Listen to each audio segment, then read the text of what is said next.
Syederalun, pengobatan gratis diberikan kepada warga di Aceh Besar dalam rangka HUT ke-71 Humas Polri pada Rabu 26 Oktober 2022. Kegiatan tersebut diselenggarakan oleh Polres Aceh Besar bekerja sama dengan Dinas Kesehatan setempat. Bakti kesehatan atau pengobatan gratis dan pembagian sembako dilaksanakan di halaman Masjid Sibreh.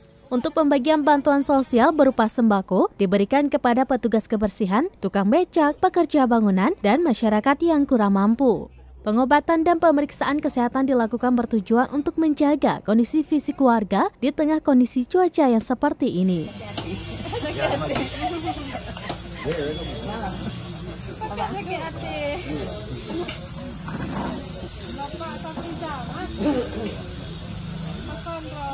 Dari Aceh Besar, Henry, Serambi On TV.